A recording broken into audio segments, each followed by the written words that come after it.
Quero cumprimentar vocês com a graça e a paz do Senhor Jesus. Amém? Amém? Abra sua Bíblia comigo no livro dos Salmos. Salmos 38. Na semana passada, na terça passada, nós falamos ou começamos a série Depressão, Suicídio e Graça. A teologia do sofrimento à luz das Escrituras. A primeira mensagem ministrada foi sobre um personagem chamado Elias. O sofrimento de Elias leva ele a uma melancolia, a uma tristeza muito grande. O sentimento de Elias era o medo. Hoje nós iremos falar de uma outra personagem chamado Davi. E nós vamos acompanhar no texto bíblico o que a vida de Davi nesse salmo tem para nos ensinar. Salmo 38. Salmo 38, nós leremos do verso 1 até o 22. Salmo 38, o verso 1. Eu vou utilizar hoje a revista e atualizada, essa versão revista e atualizada. Diz assim: Não me repreenda, Senhor, na tua ira, nem me castigues no teu furor. Cravam-se em mim as tuas setas, e a tua mão recai sobre mim. Não há parte sã na minha carne, por causa da tua indignação. Não há saúde nos meus ossos, por causa do meu pecado. Pois já se elevam acima de minha cabeça as minhas iniquidades, como fardos pesados, excedem as minhas forças. Tornam-se infectas e purulentas as minhas chagas, por causa da minha loucura. Sinto-me encurvado e, sobretudo, abatido. Ando de luto o dia todo. Ardem-me os lombos e não há parte sã na minha carne. Estou aflito e muito quebrantado. Dou gemidos por efeito do desassossego do meu coração. Na tua presença, Senhor, estão os meus desejos todos. E a minha ansiedade não te é oculta. Bate-me excitado o coração, faltam-me as forças e a luz dos meus olhos. Essa mesma já não está comigo. Os meus amigos e companheiros afastam-se da minha praga, e os meus parentes ficam de longe.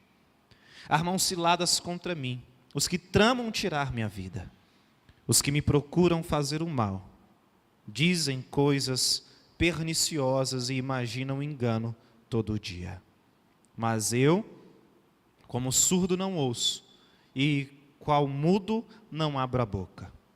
Sou com efeito como quem não ouve, em cujos lábios não há réplica, pois em ti, Senhor, espero.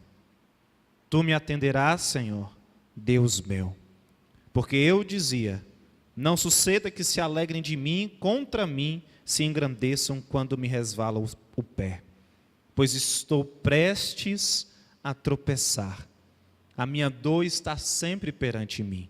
Confesso a minha iniquidade, suporto tristeza por causa do meu pecado. Mas os meus inimigos são vigorosos e fortes, e são muitos os que sem causa me odeiam.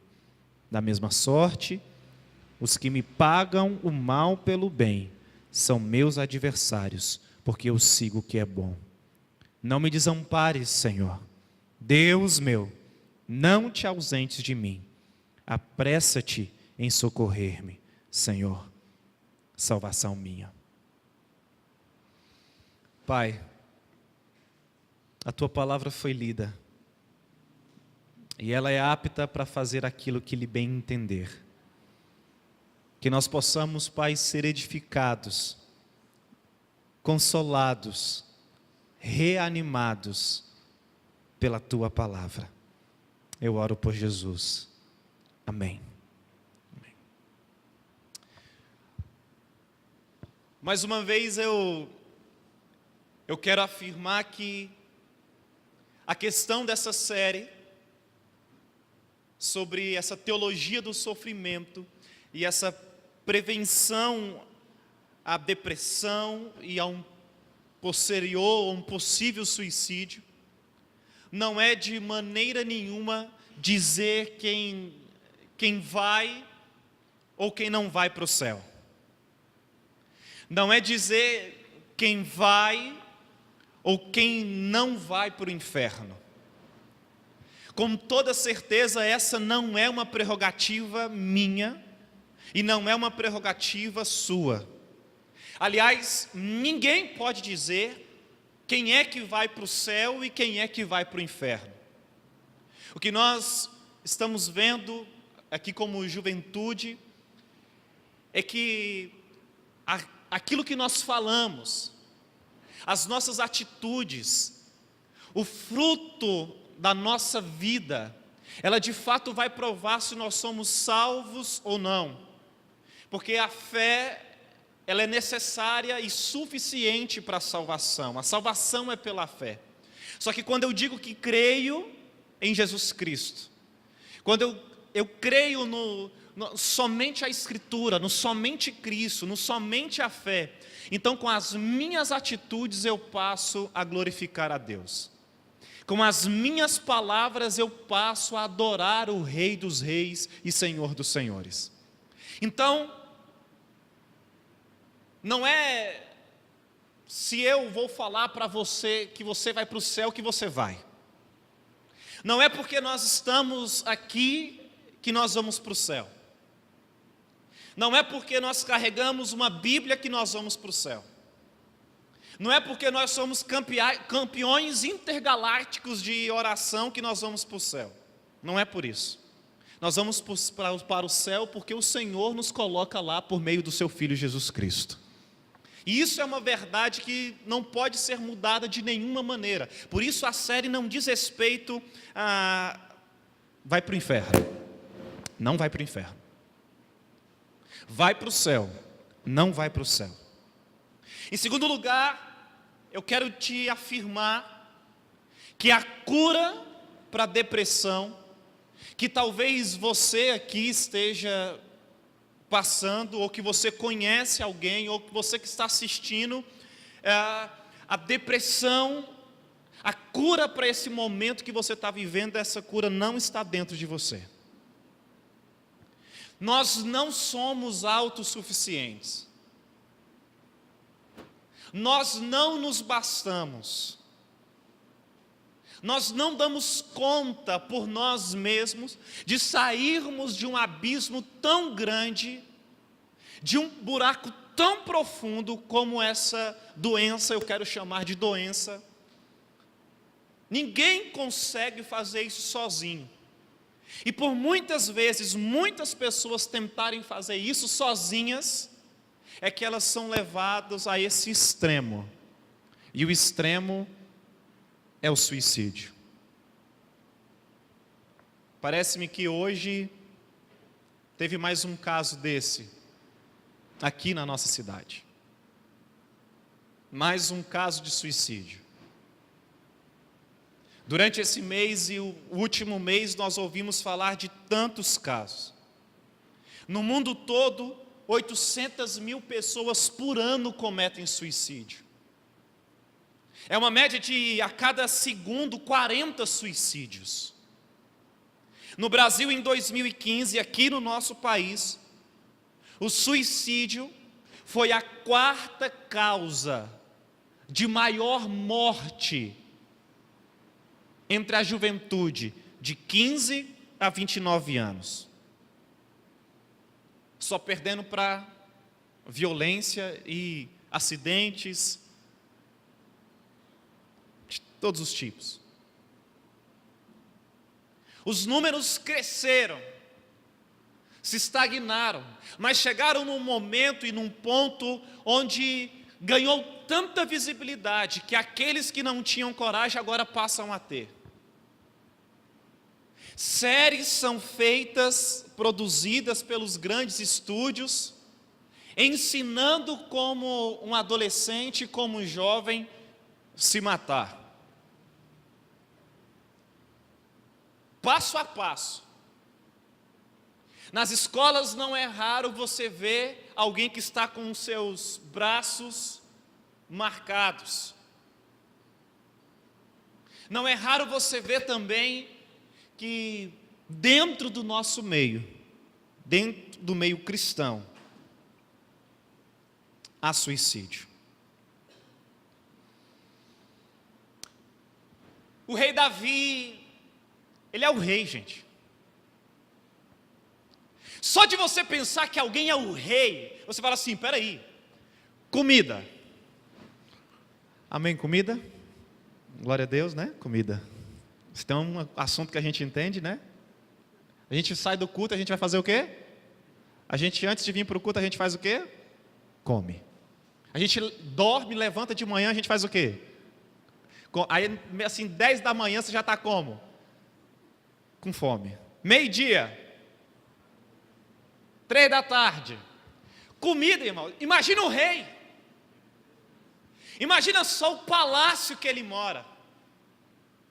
Imaginem todas as suas regalias. Mas o rei Davi, por diversas vezes, passou por momentos de angústia, de uma tristeza profunda, de uma melancolia acentuada, e que hoje a medicina diria que é depressão. A tristeza de Davi, nesse momento aqui, não é por causa de medo, como tratamos na primeira mensagem. Nessa segunda mensagem eu quero enfocar a culpa.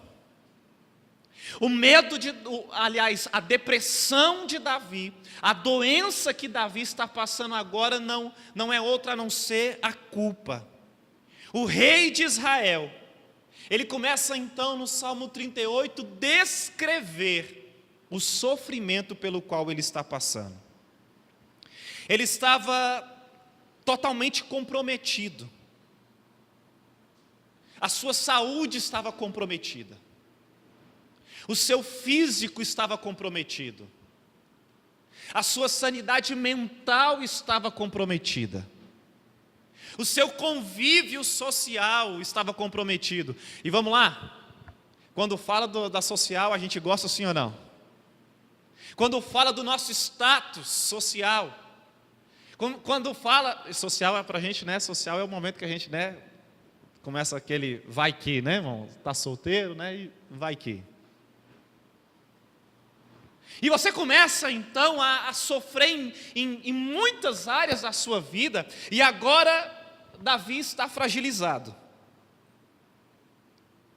Porque quando nós falamos de Davi, nós temos uma mania de sempre levar para os extremos, sim ou não? Quer ver? Vamos pensar sobre Davi? Um extremo. Davi, o homem segundo o coração de Deus. As meninas olham para Davi e falam assim, homem de Deus. Os homens olham para ele assim, rapaz, ele é rei, logo tem dinheiro, logo é bem casado, logo quero ser igual a ele. Segundo o coração de Deus?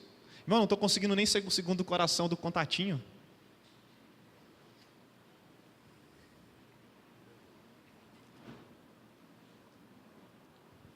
Agora o outro extremo de Davi, o primeiro extremo, o homem segundo o coração de Deus. O outro extremo, Davi, esse formador de quadrilha, homicida, adúltero, que fica lá olhando pela janela, vendo a mulher do outro tomando banho pelada?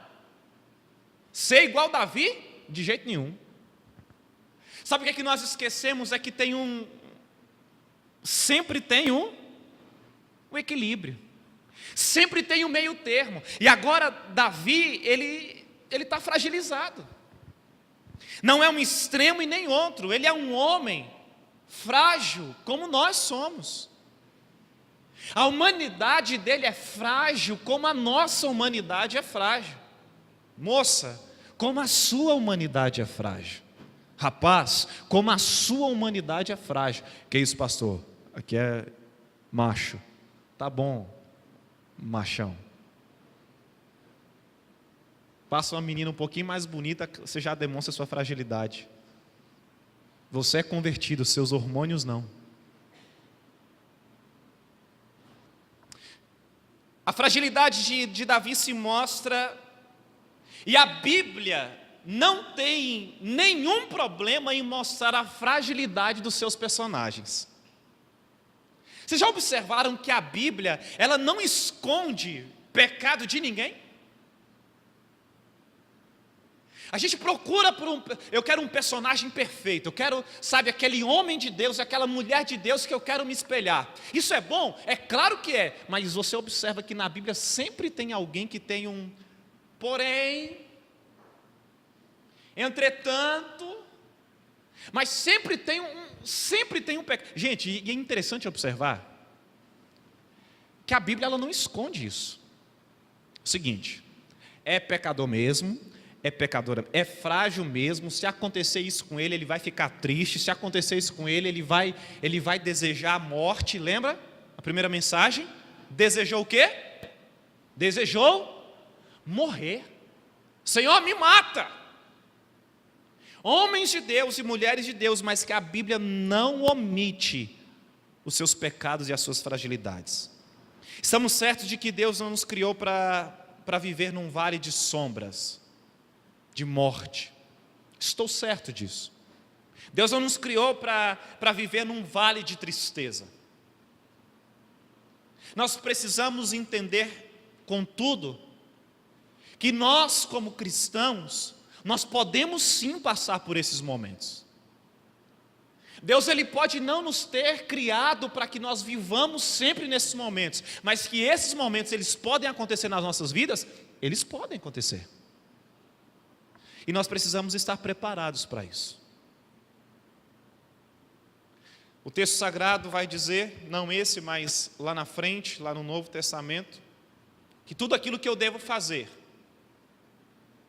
tudo aquilo que eu for fazer, se eu for comer, que seja para a glória de, se eu for beber, que seja para a glória de, se eu for estudar, que seja para a glória de, porque tudo, o que é tudo, gente? Dudu, o que é tudo? Tudo. Obrigado. Gente, tudo é tudo. E a Bíblia, de vez em quando, ela tem umas questões com todo e tudo, mas aqui no caso não, aqui no caso tudo é integralidade. A sua vida, se você vai sair, para a glória de Deus. Se você vai fazer a chapinha, para a glória de Deus. Se você vai tomar banho, para a glória de Deus, irmão, toma banho. Toma banho.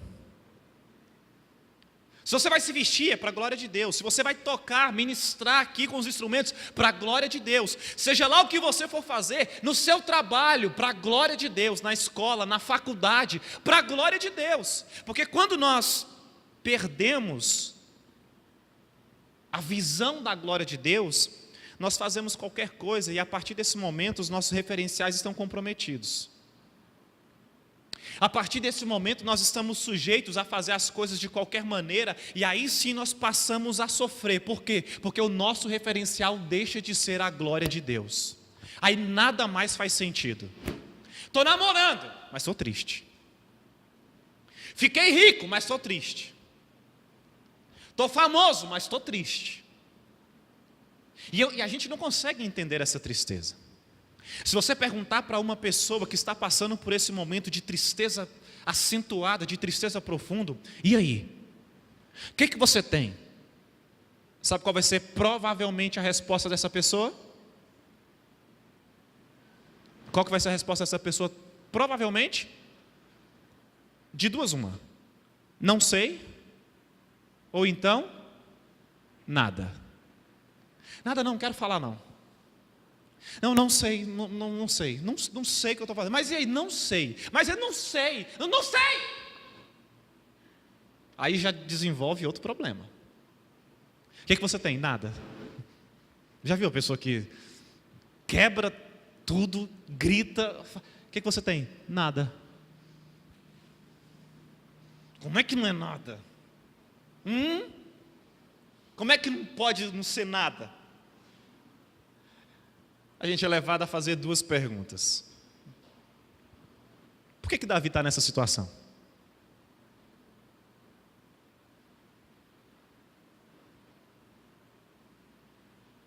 Por que Davi está nessa situação?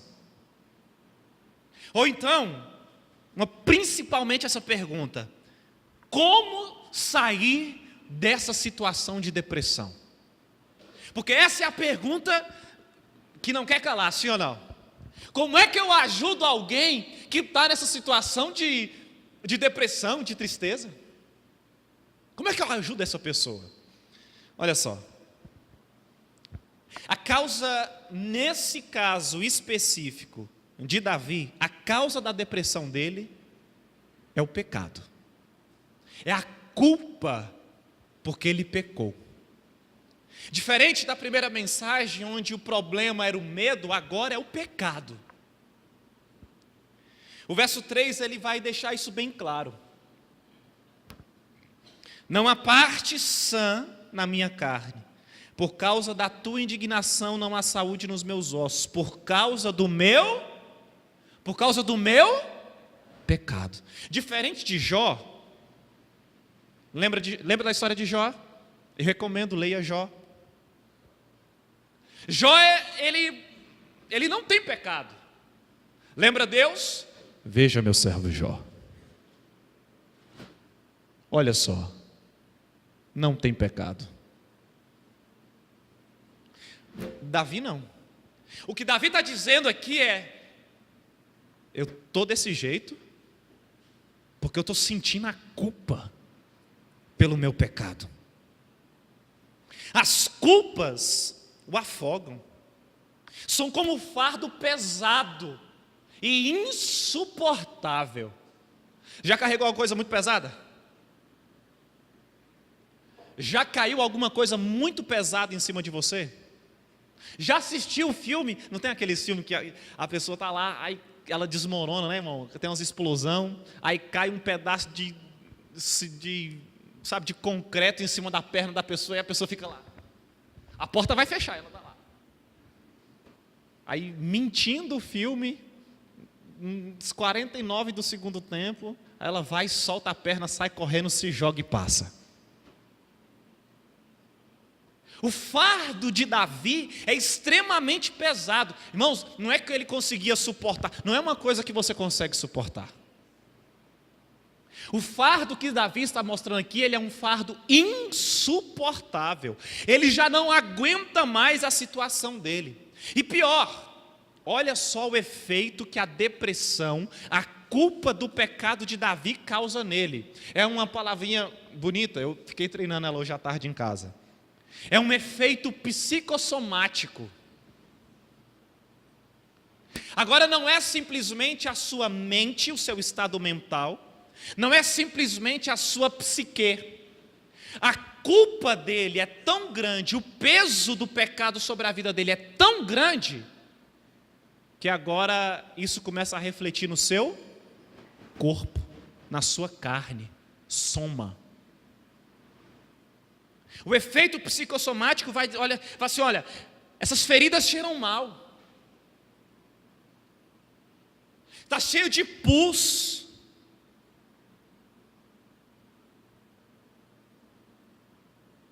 Ele vai dizer que ele chora o dia todo. Meus irmãos, nós estamos falando de um homem que já está numa idade adulta. Nós estamos falando do maior rei de Israel. Nós estamos falando de um homem que foi chamado por Deus, homem segundo o seu coração. Nós estamos falando de um homem temente a Deus, que sabia orar, que sabia como se posicionar, que tinha postura, um homem de guerra, um homem, irmãos, que entrava na guerra e ganhava. Nós estamos falando de um homem forte. E agora ele está dizendo que ele chora o dia todo. Está chorando por quê? Nada não.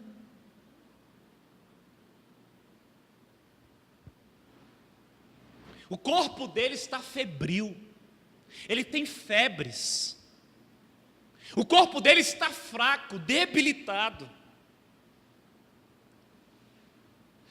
Aí no versículo 9, isso do 5 até o 8, ele vai falando sobre como é que está o estado do seu corpo.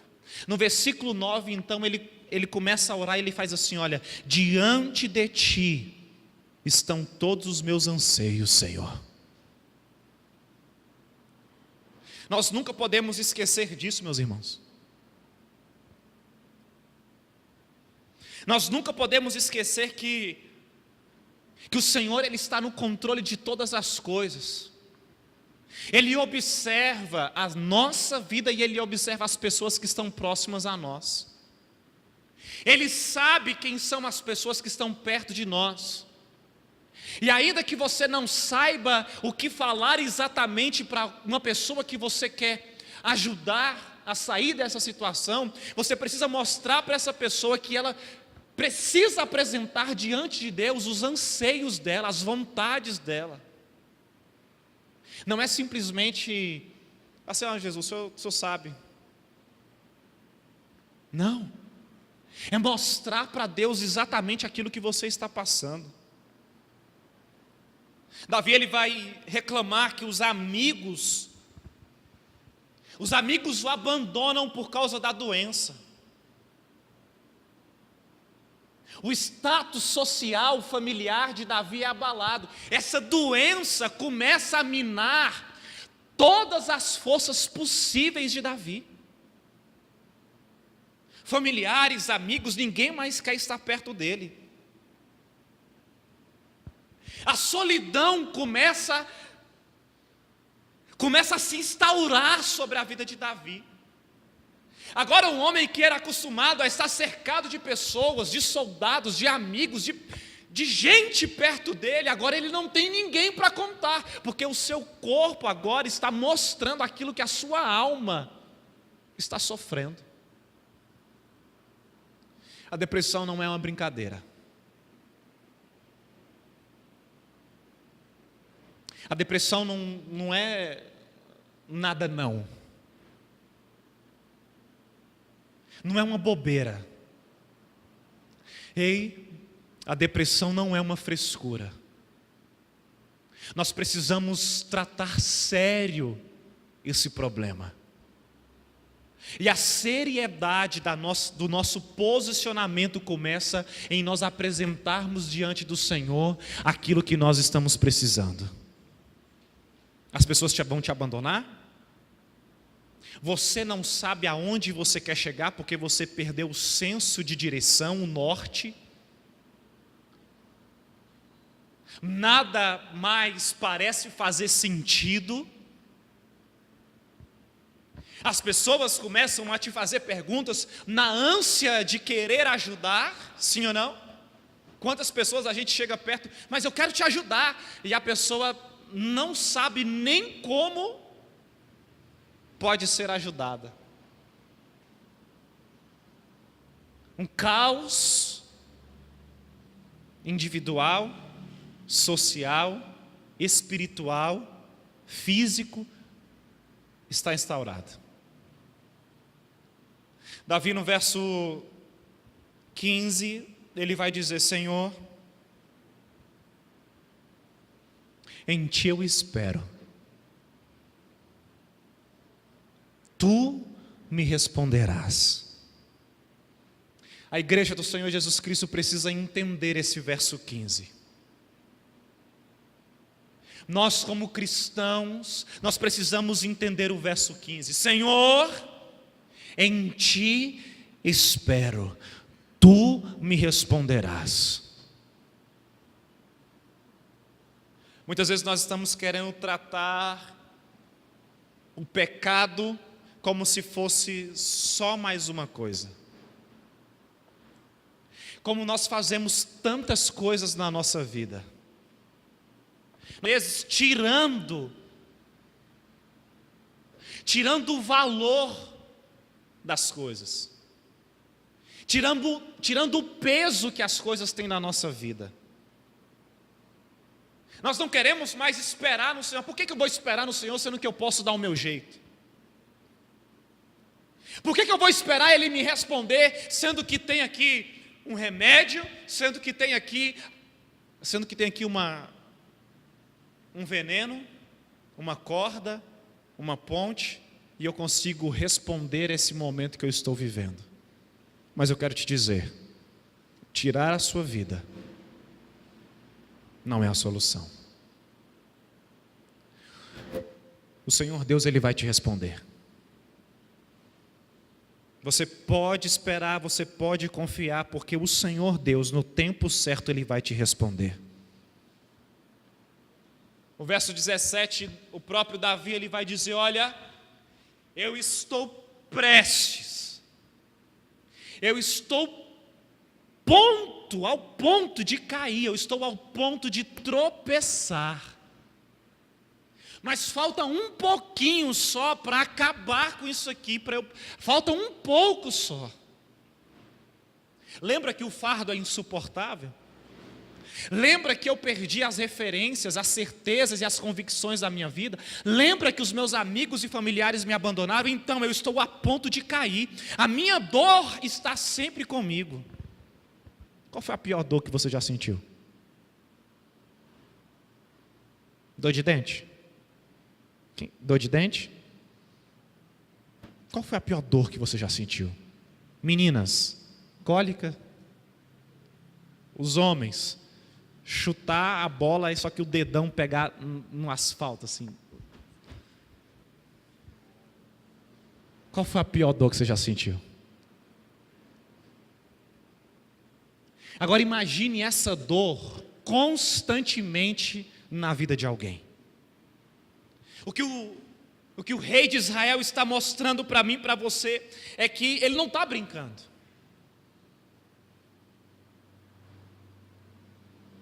Aparentemente não há ninguém que o ajude, mas ele não está brincando, ele está dizendo: olha, eu estou a ponto de cair, a minha dor está sempre comigo, não me abandone. Não me abandone. Os versos 21 e 22, ele vai fazer esse pedido: não me abandone, Senhor, apressa-te em me ajudar.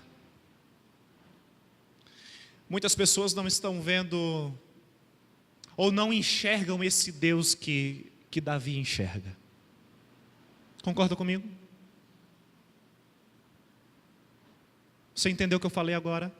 Eu vou repetir. Há muitas pessoas que não enxergam, que não veem esse Deus que Davi ora pedindo: apressa-te em me ajudar.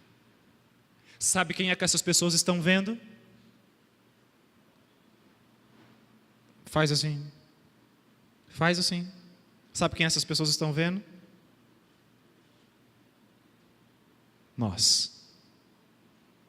Porque nós, como igreja do Senhor Jesus Cristo, nós somos resposta para esse mundo que está se perdendo ou perdido. Pastor, mas e se eu, que sou crente, cristão, que sou uma cristã, se sou eu que estou sofrendo? Aspas. Senhor, apressa-te em me ajudar. Esse deve ser o posicionamento de um cristão. À luz da palavra, nós entendemos que o posicionamento de um cristão é esperar e confiar no Senhor. À luz da palavra, nós precisamos entender que se não somos nós que estamos sofrendo, nós precisamos ser resposta para a vida de alguém. Nós precisamos ser a expressão da glória de Deus para a vida de alguém. Lá no Gênesis, o Senhor Deus, Ele fala que nos criou a sua imagem e semelhança. Nós temos a imagem e semelhança de Deus. É corrompida? É. É prostituída? É. Mas nós fazemos algo de bom por nós mesmos? Não. Porque aquilo de bom que tem em nós vem de quem? Do próprio Espírito Santo seja a resposta para a vida de alguém. Não se omita, não seja omisso. Esse é o momento de nós nos posicionarmos como igreja, porque as pessoas estão buscando respostas. Deixa eu falar uma coisa, nem toda depressão, ela leva ao pecado, mas o pecado pode levar à depressão. Entende isso? Nem toda depressão leva para o pecado, mas o pecado pode levar à depressão. Sabe qual é o problema muitas vezes? É que tem muitas pessoas querendo tratar, resolver pecado. E pecado não se trata e não se resolve. Pecado se confessa. Nem toda depressão leva ao pecado, mas o pecado pode levar à depressão. O pecado repetido várias vezes cauteriza a mente e afasta a pessoa de Deus. Um apóstolo, o último apóstolo, depois dele não tem mais apóstolos, Paulo, quando ele escreve a sua carta à igreja de Roma, ele vai dizer: renovem a sua mente, tenha a sua mente renovada pela palavra, para que de alguma maneira as pessoas, os crentes em Roma e eu e você entendamos, à medida que nós nos afastamos da palavra, à medida que eu e você deixamos a palavra de Deus e passamos a repetir um pecado, muitas vezes a nossa mente então ela entra num estado de cauterização. Você já peca no automático. Quer ver? Primeira vez que você vai pecar. Sabe aquele pecado? Não tem aquele pecadinho de estimação? Primeira vez que você vai pecar, você bola um plano. Eu vou deixar meu pai e minha mãe sair. Eu vou juntar o dinheiro. E aí, quando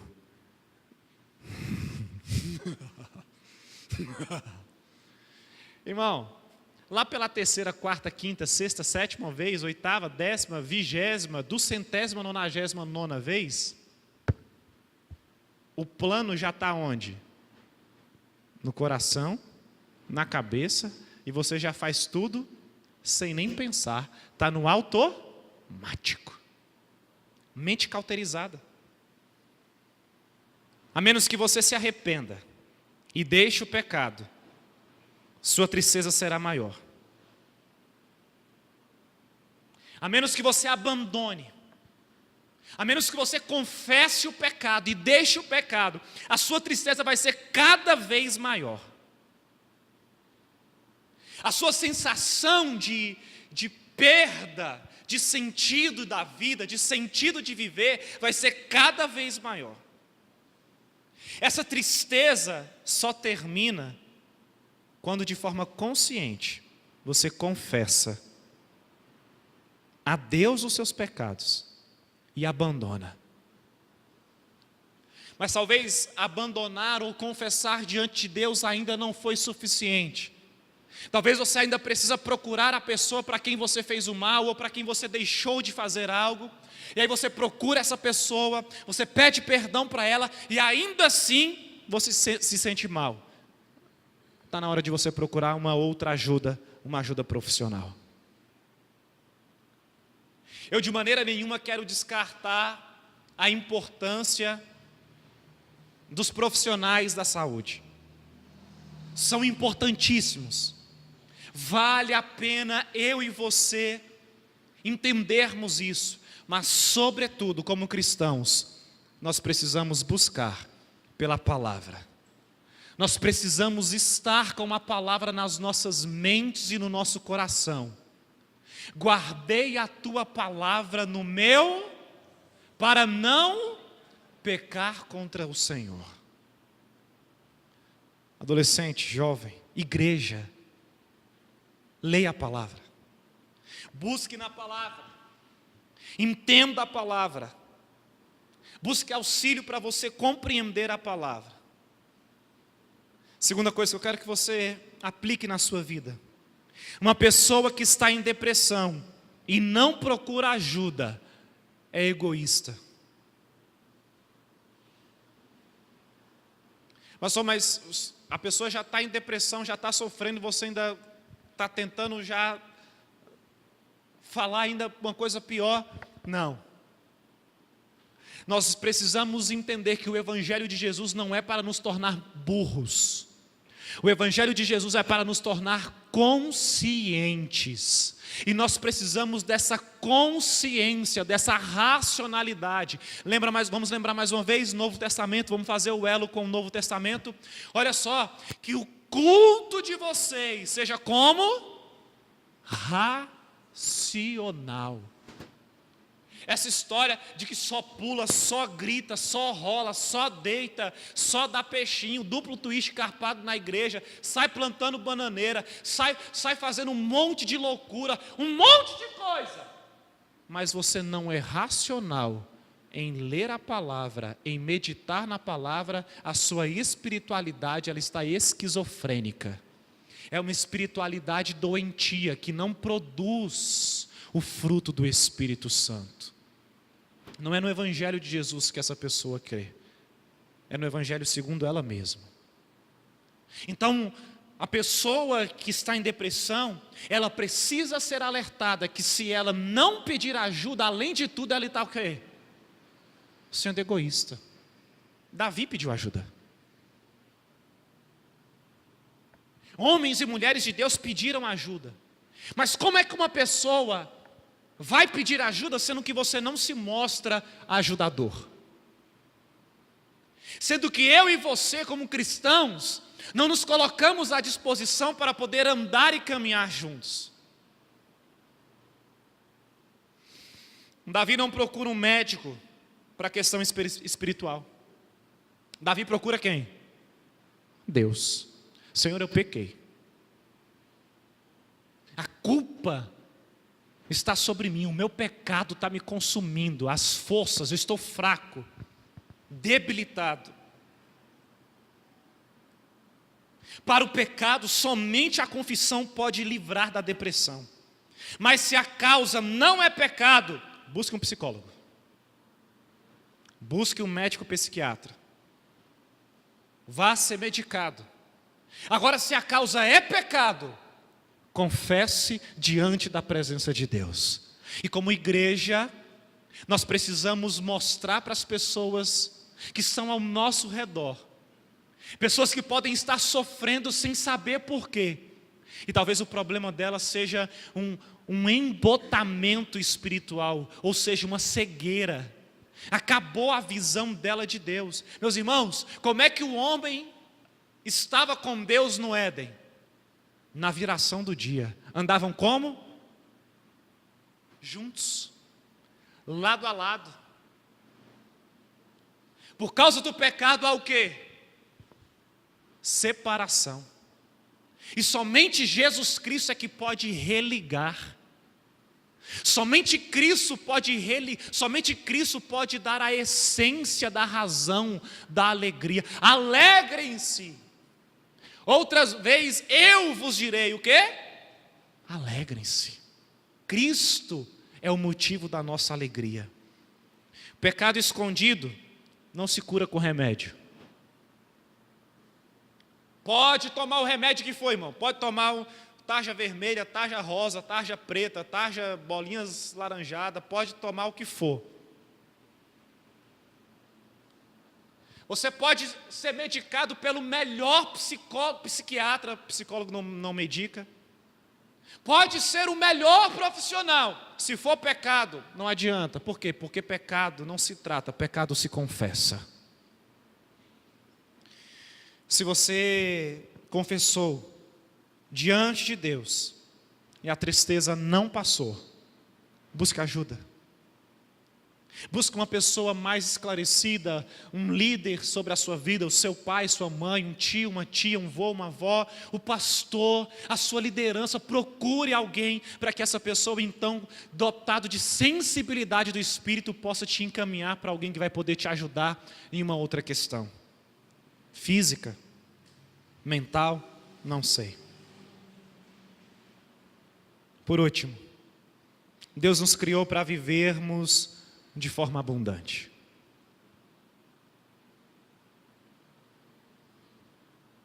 Deus te criou para viver de forma abundante, Marquinhos.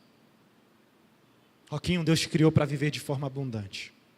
Marcos, Gabriel, Dedê, Dudu, Deus te criou para viver de forma abundante.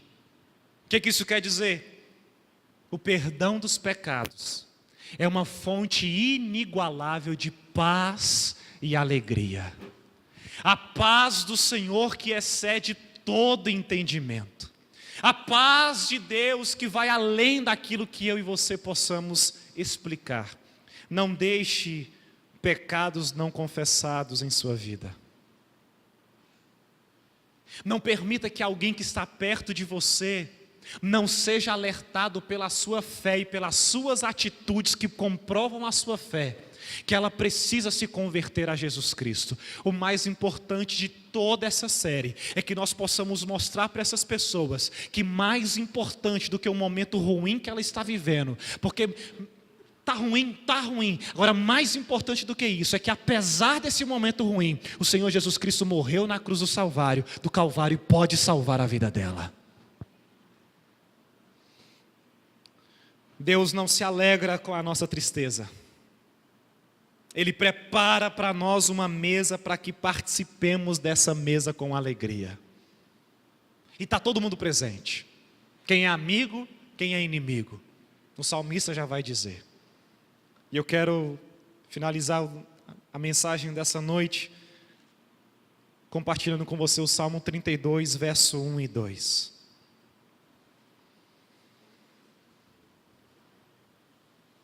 Bem-aventurado aquele cuja iniquidade é perdoada, cujo pecado é coberto. Bem-aventurado o homem a quem o Senhor não atribui iniquidade e em cujo espírito não há dolo. Bem-aventurados somos nós que entendemos que a confissão de pecados pode nos livrar de tristezas profundas. E à medida que nós compartilhamos isso para outras pessoas, pessoas podem ser salvas do pecado, da justiça, do juízo condenatório de Deus. Que possamos ser bênção para a nossa comunidade local. Que possamos ser bênção para a nossa cidade. Que possamos ser bênção para o nosso estado, para a nossa nação. O Brasil precisa do Senhor Jesus Cristo. E a igreja é o corpo de Cristo aqui. Nós precisamos nos posicionar à luz da palavra. Curve sua cabeça.